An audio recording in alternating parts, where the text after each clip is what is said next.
Hello, this is Justin Williams with the Wolfpacker Podcast. I'm joined today, as always, by co-host Matt Carter. And we've got a good show for you planned today. We're going to talk football recruiting. It's been about 2 weeks since we've talked football recruiting on the podcast, so a lot to catch up on there. And, of course, the big news from the NCAA with the interim policy allowing college athletes to capitalize on name, image, and likeness rights. We'll get to that later on in the podcast. We'll get started with football recruiting. As a reminder to the listeners at home, please remember to subscribe, rate, and review this podcast wherever you listen to us.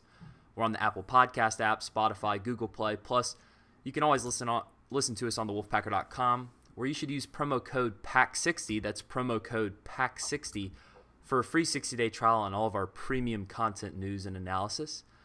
Good place to catch up on all the football recruiting news as well, which we'll dive into here in just a second. But if you want, the gritty details, the behind-the-scenes look at what's going on with football recruiting, definitely use that promo code PACK60 for a free 60-day trial at thewolfpacker.com. If you're watching us on YouTube, please remember to subscribe to our YouTube channel and give this video a thumbs up.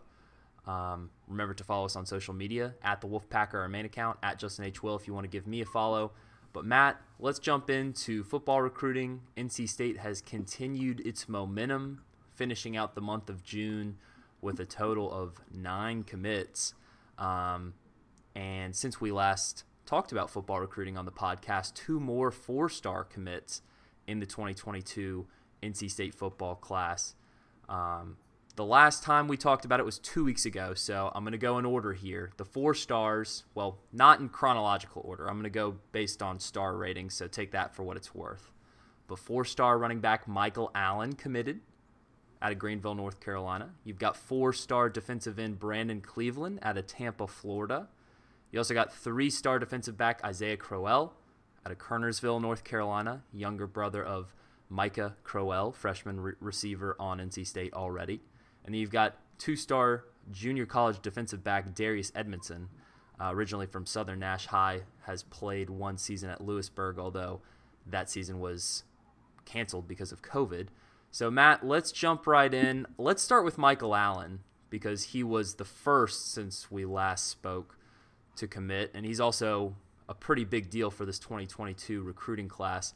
Michael Allen was one of the top targets in the class, was number 1 on the running back board. NC State was very early to jump on his recruitment. He was a guy that blew up, got several great offers, as a 4-star running back typically does. But the early investment paid off for NC State here. Michael Allen ends up committing to NC State. So, Matt, what's your impression of the Michael Allen commitment? What do you see in him? And how do you think NC State was able to pull off landing his commitment? Prioritizing. That's always a big part of college football recruiting, right? You gotta find your guys and prioritize them. Michael Allen. A lot of people focus on Omarion Hampson. I always struggle with his name, from Cleveland High School in Clayton. And Justin, you saw him in person, as I have done several times. He looks the part, right? He looks like a beast. NC State has always seemed to like Michael Allen. That was their guy.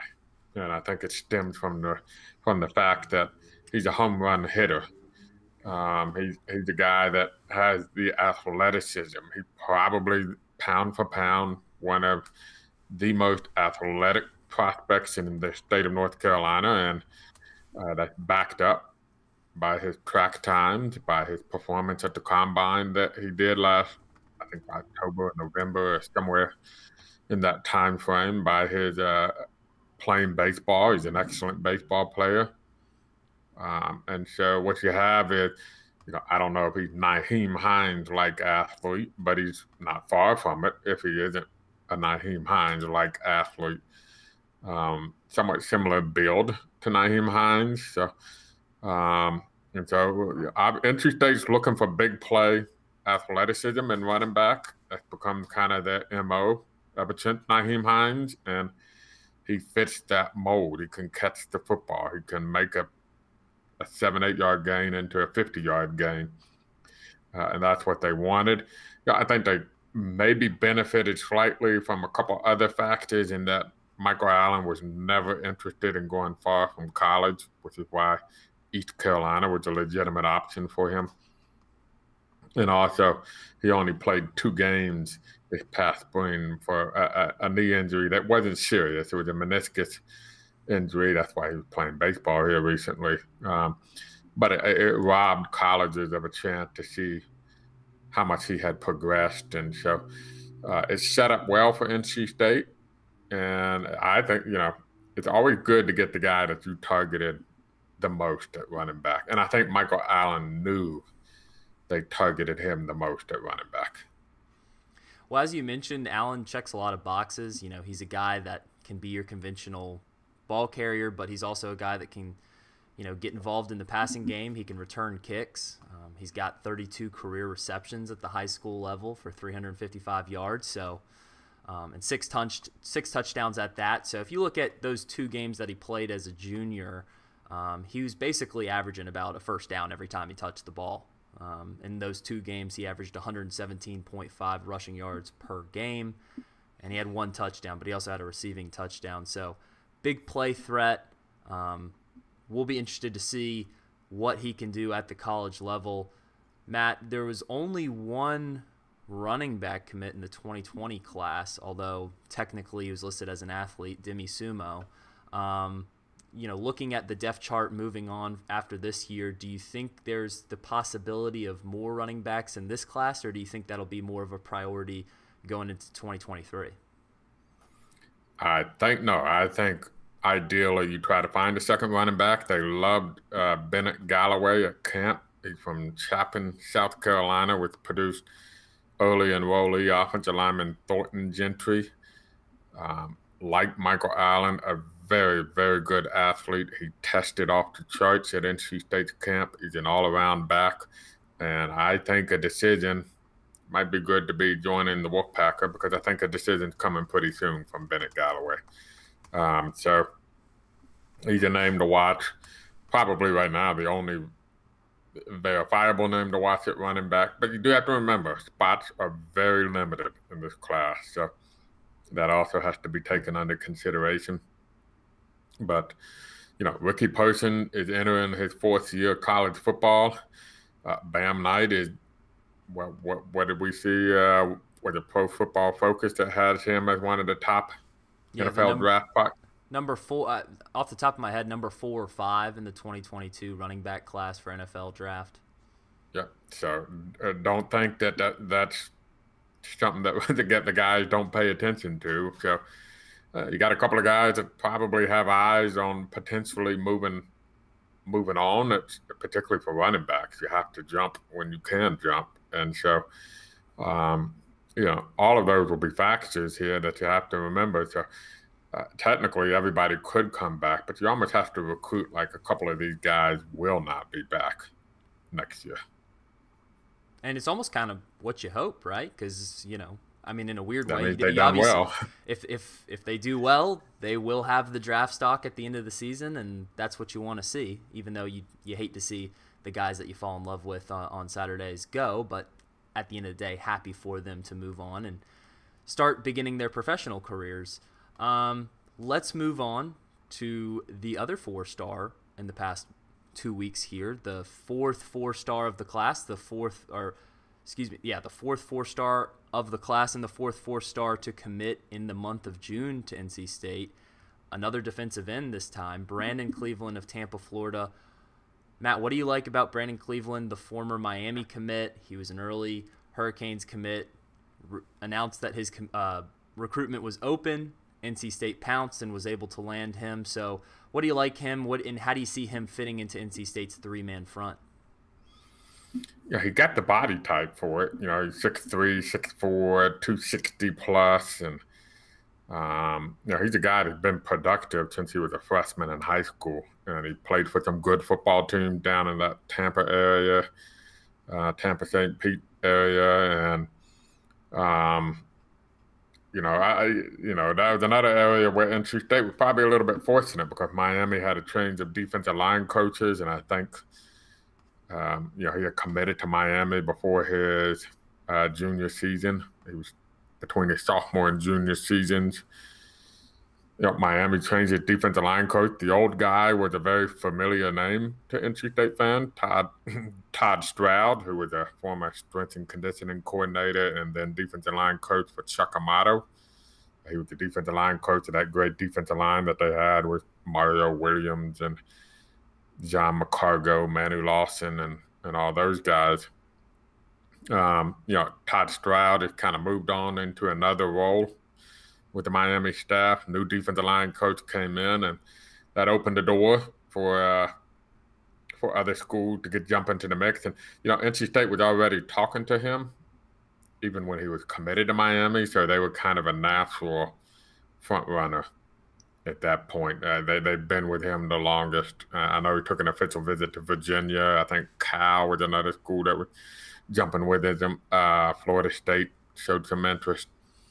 But on paper, the size looks good. It looks like, I think they want the Savion Jackson, Davin Van body type, and Brandon Cleveland looks like a guy that can kind of fit that body type.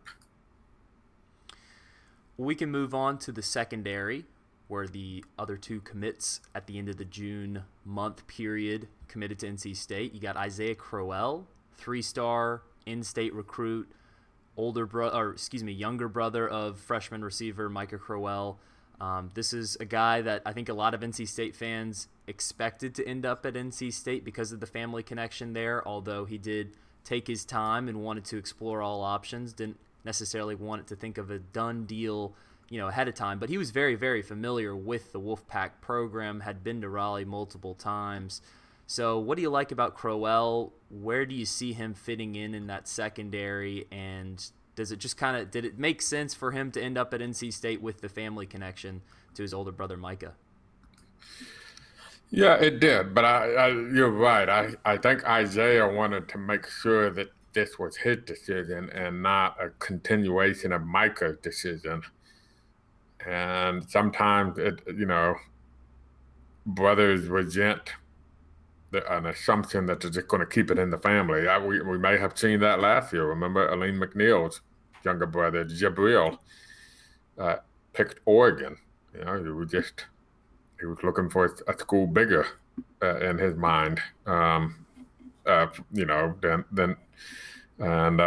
looking for the bigger brand, I guess you could say. And so, with Isaiah, I think there was a kind of a feeling out, try to see what all options he had on the table and make sure NC State was right for him, and it wasn't picking NC State just because of Micah. And so, he's a very versatile defensive back. And so I could see him at corner, I could see him at nickel, I could see him at safety. Based on how NC State's class is shaping up so far, and from what he did at camp, I'm guessing nickel is kind of where he's being ticketed. He told me that's where he played the most at East Forsyth. Size-wise, that might be a good fit for him. So, I kind of see him that. But this guy is very established. He burst onto the scene as a sophomore, helped East Forsyth win a state title, had a really good year last year.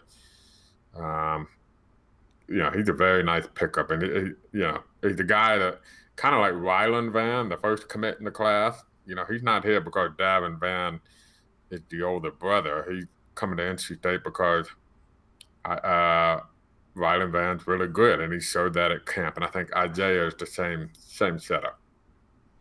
But it's also just another check on the box of it is a family environment that Dave Dorn and the coaching staff is building at NC State, and it's also an endorsement to how athletes are enjoying their experience once they get into the program, because if they got to Raleigh and they didn't like their experience, well, their siblings wouldn't be necessarily committing in following suit. So it's a ringing endorsement to, just the culture seems as strong as it's ever been in that NC State locker room. So good to see that there's some family ties continuing in the recruiting classes in the years to come. There are also more that could come in the future. You think of Lex Thomas as a guy that's offered in 2023 at the quarterback position with older brothers Thayer and Drake already on the team.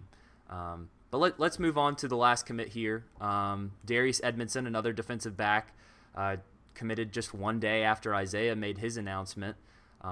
Went to go play junior college at Lewisburg. He's a Southern Nash product. I know NC State has a familiar tie with the Southern Nash program. So what's the wrap on Darius, Matt? I know we were talking a little bit here before the podcast that there's not a whole lot of recent tape on him. So what's the feeling with the coaching staff on what they're getting with Darius Edmondson? Yeah, I think he's a guy that's been on their radar from what he did at Southern Nash, because obviously they were watching that team closely. Same class as Bam Knight at Southern Nash. They're cousins. So, at the time, he'll tell you that, he needed to improve his transcripts a little bit. So at the time, D1 was not necessarily as a viable option for him. He needed to kind of get that taken care of. So he knew he was going to have to go to a junior college. So I think that probably helped NC State out with Edmondson as much as anything. They knew the athleticism, the potential.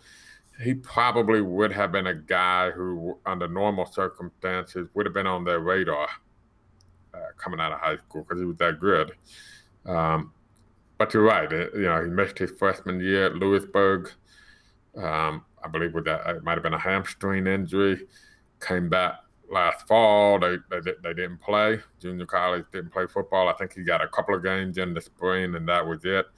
So very limited tape. But what he did was went out and camped, because junior college players can now camp.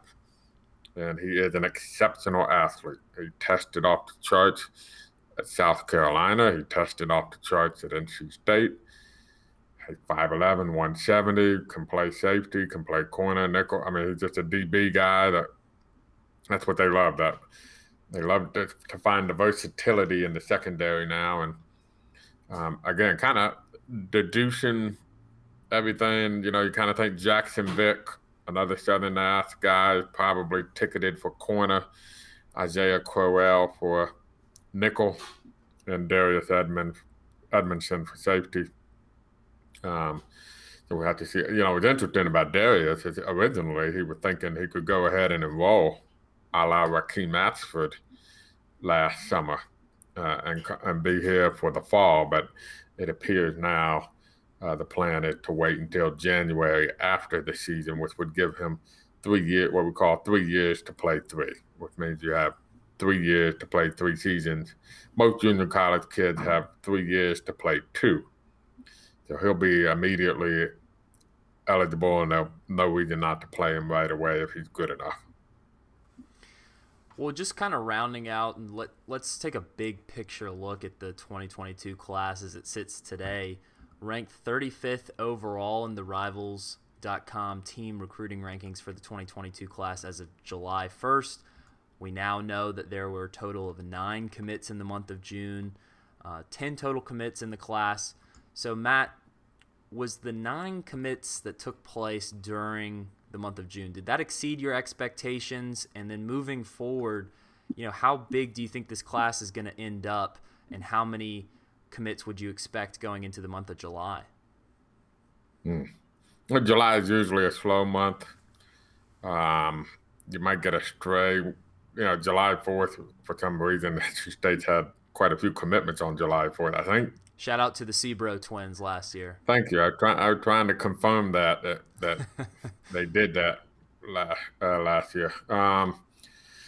So, yeah, that has happened before, but you tend to really fall off at July. You get a few, but not nearly as much as June. And then August, you get a handful more that want to decide before their high school senior season starts. But I would say middle of August, it just dies. You don't really get a whole lot of commitment after that. So, I could see NC State adding a couple more maybe, but I wouldn't, expect too many more. There are a couple guys out there that are closing in on decisions, whether it's for NC State or potentially another school. I kind of think that 15 is kind of the number I kind of always have guessed might be where they end up. So they really don't have a lot of room. left in this class. You know, 9, probably about what I expected at this point. 'Cause we've discussed this so many times with the NCAA not at this point moving on, allowing more than 85 scholarships going forward for the next couple of years to account for freezing of the eligibility this past fall, which turned out to be an unnecessary decision, if you ask me. But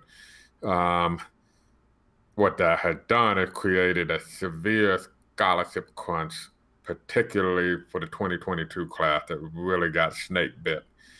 And so a lot of these guys have to hurry up and make decisions because there really is a crunch. And if you don't make a decision at the right time, you could be a guy who legitimately should be playing at a Power 5 school, but there's just not room for you, and you're left, not that, you know, East Carolina or Appalachian State or Georgia Southern or Old Dominion, not that those are bad options, but that could be, those schools could find themselves getting guys that typically they would have taken off the board a while ago because it was not, you know, that just, they wouldn't dream of getting them. They would just assume that they were going to a Power 5 school. So I think that contributed a little bit to the rush of making sure that you got your spot at a Power 5 school before options started dwindling up. And so not terribly surprised that they ended up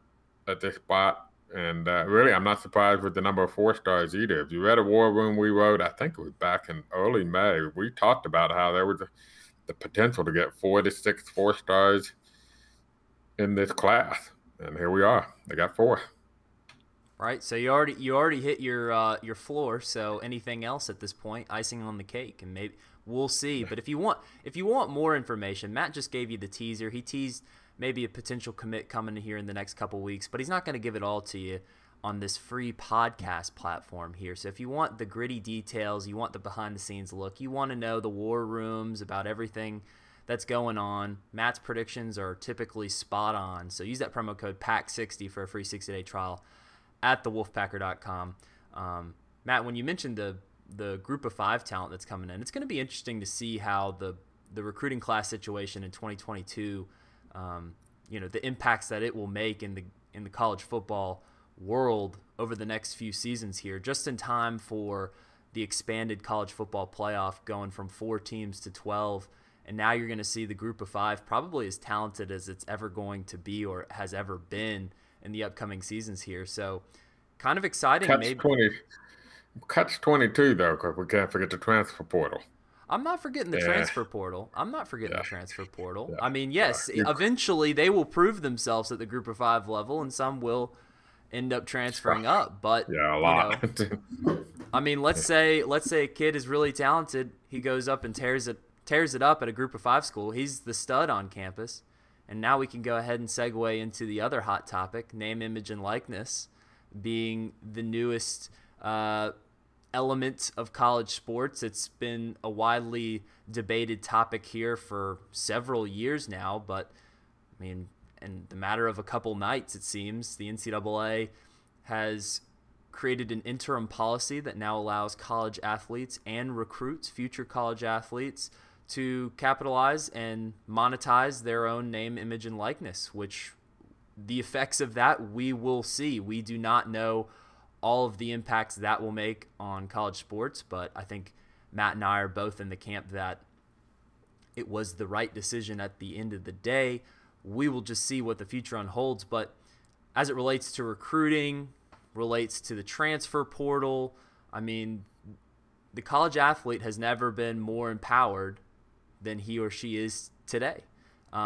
So it's a very interesting time to be covering college sports because you know, we've seen the transfer portal blow up here, and this is before name, image, and likeness. Now I think you're going to see a lot of movement in college sports. You're going to see a lot of power, you know, exhibited by these college athletes. And let's start off with maybe recruiting topics. I think we can, you know, talk about this from an NC State perspective, from a college sports perspective as a whole. I don't want to dwell on it too much here, but just from a recruiting perspective, I think it's going to be very important for schools to establish the infrastructure to help college athletes maximize their name, image, and likeness potential as much as possible. That's going to be a big recruiting pitch, which I think has already been taking place on the recruiting trail over the past summer here, just because a lot of people knew this was coming, and NC State is one school that seems prepared for this. They announced their new Alpha program, which is a program where they've partnered up with the NC State Entrepreneurship program, as well as Influencer, which is a third-party app which will help athletes at NC State, create content for name, image, and likeness purposes. It's also going to help the school have data on what's going on with college athletes to make sure everything's within compliance. But it sounds really cool, and I think NC State's doing the right thing here and getting ahead of this, as the floodgates have been opened on July 1st. But Matt, I'm curious to know just kind of your instant reaction to the events that have unfolded this week, and kind of what you expect here over the next few months, now that finally college athletes will actually be able to make $1 if they, if a company wants to pay them to tweet out something, or if they want to sell T-shirts with their own designs, their own name. All these are now possible avenues for money. So, Matt, I just want to hear your thoughts on it. Well, I think that's why the NCAA moved for an interim policy, really, for recruiting. You can't have schools in Florida or California, which are going to have an inherently huge, or Texas, or those three states in particular, they're going to inherently already have a huge advantage just from a marketing standpoint. And if those states are doing very aggressive NIL laws on their books, which I don't know about Texas, but I know Florida and California obviously already had NIL laws on the book. And for instance, here in North Carolina, they don't. That's an not unfair, but it's a recruiting advantage. It would be unfair.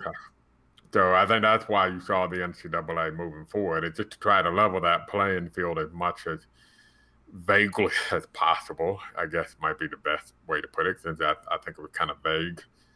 That's no question. Look, if you want, recruiting is about trying to convince young men and women to come to your school, compete for your school.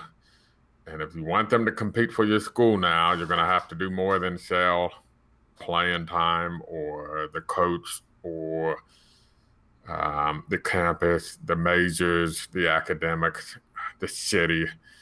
And now you're going to have to add to that list the opportunities. And so we're going to have to see how NIL plays out. I think we're going to see the apex of it right away, and then we're going to kind of see a settling of the market. And then we'll see after that settling of the market, can somebody kind of figure out the magic formula, the model, if you will, to maximize it even more. So we'll see how it plays out and whether it becomes that significant or not. But right now it's the shiny new car on the lot. It's the thing that these guys have been wanting, and women too, because actually most of the opportunities may actually be on the female side of the collegiate athletic, based on Instagram and Twitter followings, if I've read the analysis correctly. So I think there's a lot of incorrect assumptions that this was just going to be about basketball and football stars. But it's also a business world out there, and big businesses eventually are going to want to know that they value in doing this, and that's going to be the other aspect of this. So there's a lot going on. It's going to take time to settle in and figure out, and And there's no question, is it? You have to convince prospective student athletes that there's opportunity at your school and that your school will push for opportunities. And that's no different than regular students, right? I mean, if you go to NC State, the College of Engineering, I'm sure, will brag about the opportunities of internships available and programs available to pursue. If you went to an art school, I'm sure they would brag about the potential to put on performances, et cetera, et cetera. So I don't think that's any different than any other student out there. Well, Matt, I think you hit the nail on the head with the why behind why the NCAA decided now was the right time to enact an interim policy on name, image, and likeness. And a reminder that it is just an interim policy. The overwhelming, consensus of all of the messaging out there is that there will eventually be federal legislation on this issue that will be uniform throughout all 50 states. That is the goal from the NCAA. That is the goal from a lot of these institutions and a lot of experts in the field that have been covering this issue for many years now.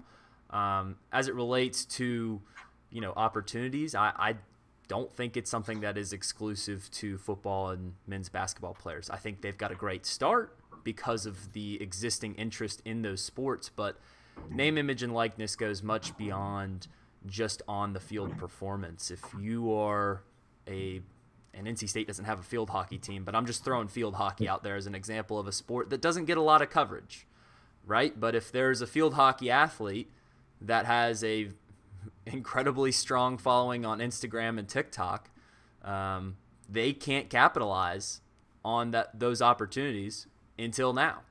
Up until now, they could have been ineligible if they received compensation by utilizing the following that they've built.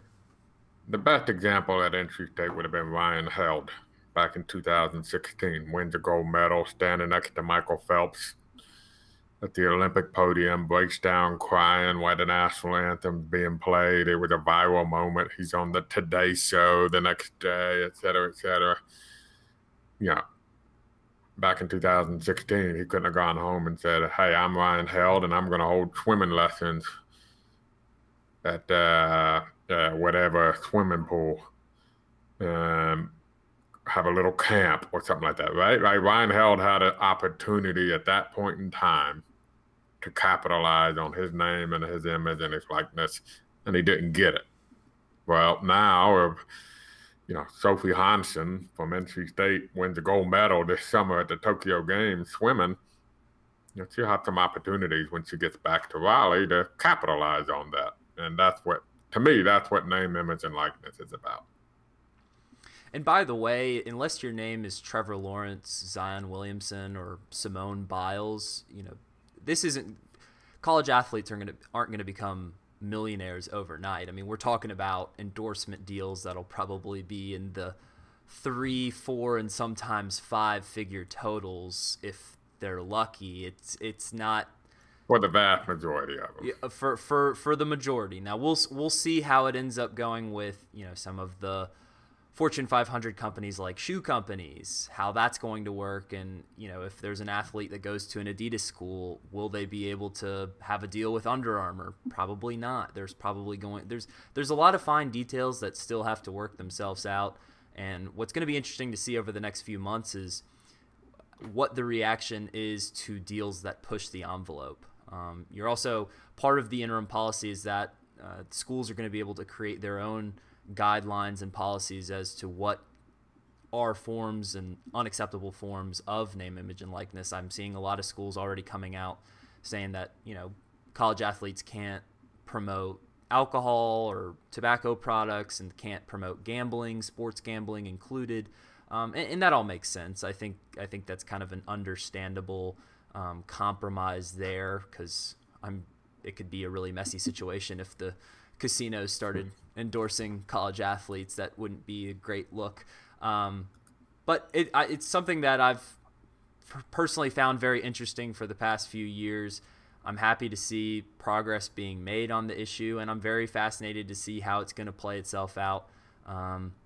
in the day-to-day life of covering NC State on the college sports beat. So we will see. We've already seen several NC State athletes come out on Twitter and share a little graphic that I think the athletics department created for them that had a nice little Adidas sponsorship at the bottom. That doesn't mean that they're sponsored by Adidas, but NC State is still an Adidas school that makes money from Adidas. So now the athletes will have the opportunity to make some money from some third-party companies. And on those shared graphics, they're saying, my DMs are open. Company out there wants to pay me to tweet something. Or I've seen Isaiah Moore, the linebacker for NC State football and a team captain last year. He's on Cameo, which is an app that, if you wanted to, if you have a Wolfpack fan in your life that would love a birthday wish from Isaiah Moore, you could now pay Isaiah Moore about $50 on Cameo. He'll record a video message, and say, happy birthday, go Wolfpack. It's a cool little thing. And I think the main thing here is that now college athletes have the same set of rights that normal students do. Because up until this point, athletes were the only students on campus that couldn't capitalize on their own name, image, and likeness because of NCAA rules. That's really the only reason. It wasn't illegal. There weren't laws preventing this. We do live in a capitalist society, so I think it's a good thing, and we'll be interested to see how it unfolds, but we'll definitely keep covering it at thewolfpacker.com. If you want to read more about it, I've wrote already a few stories on it, so go check it out on thewolfpacker.com. Matt, any other parting shots on your mind for name, image, and likeness? A shout out to Trey Turner for hitting the cycle for the third time in his career the other day. Pretty impressive. On his birthday, too. I think he did it on his birthday. That's pretty impressive. All good baseball news is welcomed on this podcast for the next several months. Any good baseball news. So yeah, and you can watch Elliot Avent. You can watch Elliot Avent with the Team USA collegiate team starting this summer. I think they're getting kicked into gear here pretty soon, so you can follow him as well over the summer. But anyways, that'll do it for this podcast. For the listeners at home, please remember to subscribe, rate, and review this podcast wherever you listen to us. We're on the Apple Podcast app, Spotify, Google Play, everywhere you listen to podcasts. Plus, you can always listen to us on thewolfpacker.com, where you should use that promo code PACK60. I've already said it about 3 or 4 times, but I'll say it one more. PACK60, you get a free 60-day trial on thewolfpacker.com, and that'll give you the behind-the-scenes look at everything that's going on with football recruiting, unlocks all the premium stories we've got on the site. So definitely take advantage of that promo code. Also, if you watch/listen to this podcast on our YouTube channel, please subscribe to our YouTube channel. That helps us out tremendously. And if you could please give this video a thumbs up and maybe even drop a comment while you're at it. Tell us what you like, what you don't like about the show. Follow us on social media. You can follow our main account on Twitter at The Wolfpacker. You can follow me on Twitter at Justin H. Will if you wish. And you can give us a like on Facebook, NC State Wolfpack, on thewolfpacker.com. So for Matt Carter, this is Justin Williams, and this has been the Wolfpacker Podcast.